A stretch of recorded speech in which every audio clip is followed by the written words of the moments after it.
Hey, seventh graders. Okay, so today we're going to work on 6-2. It's on page 289 in your book.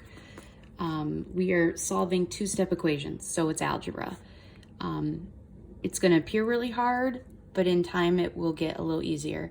And don't panic if this is a struggle, because this is weird to teach you remotely, this more difficult portion of algebra. So in the fall, we will go back over it carefully, because this is a pretty important component to keep you going toward high school. So I'm going to try and go slowly. Always feel free to ask me questions if you have any. So I'm going to turn the page here.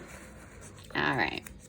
And I'm sorry if it's a little crooked. I'm using this weird arm thing, and I don't know if I'm a fan of it.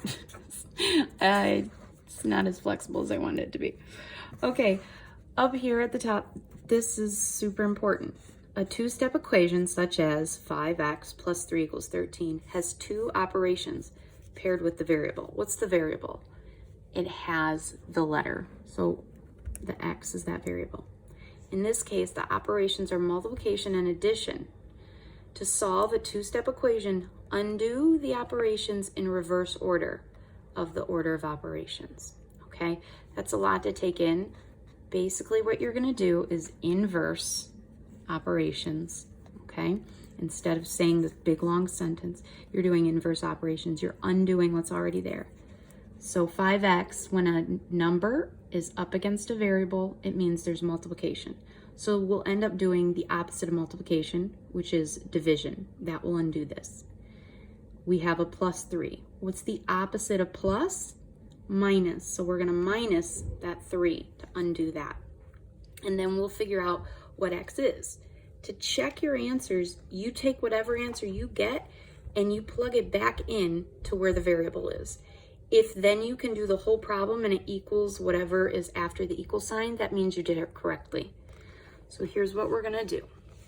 And it says, watch the animation to see how to solve it. So on your online book, you can go on to module 6-2, and there's a video on there with, it's one of those 1-minute videos that show you real quickly how to do it. Feel free to watch that too, okay?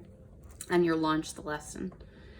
So first what you're gonna do, you undo addition or subtraction first. So order of operations is PEMDAS, and the last part of PEMDAS is the A and the S, which are addition and subtraction. So you undo the addition or subtraction first. So you can see this is plus 3, so you minus 3 on each side of that equal sign. We've done a little bit of this type of algebra. You undo it on both sides. If you only undo it on the one side, you're not going to get anywhere, okay? So you minus 3 on each side, and then what's left is 5x, the equal sign, and now this 10.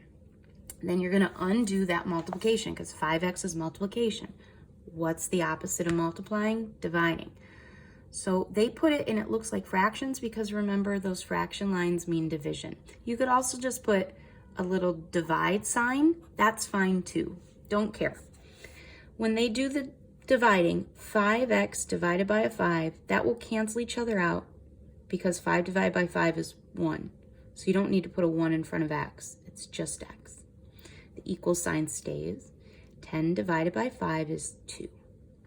So now to check it, to make sure we got it right, and especially while you're first trying this out, do this. You don't always have to do it, but do it now while you're learning. So does 2 plug in properly? So 2 times 5 is 10. 10 plus 3 is 13. Oh yeah, look, that's right. See, it wasn't so hard after all. All right, now we're going to try another one here. Let me get this here. Let me zoom in maybe for you here. Well, is that better? Maybe. I hope so. We have another 2x plus a 3 equals 9. Another algebra problem. We first undo the addition or subtraction. So we're going to minus 3 on each side. This cancels each other out, leaving just that 2x. 9 minus 3 is 6. So now you have 2x equals 6. This is multiplication, so you do the reverse. Divided by 2. Divided by 2. 2 divided by 2 just cancel each other out because it equals 1. So you're left with that x. There it is, the equal sign. And 6 divided by 2 is 3.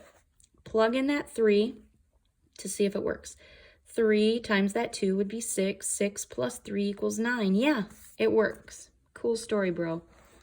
So let's do this one here. Let me move my camera here. Does that work? Okay. All right. What do we do first? We undo the addition or subtraction. So we have to undo this plus 5. How do we undo that? We go minus 5 from each side. Minus 5. Okay. This cancels each other out. And 14 minus 5 is 9. Okay.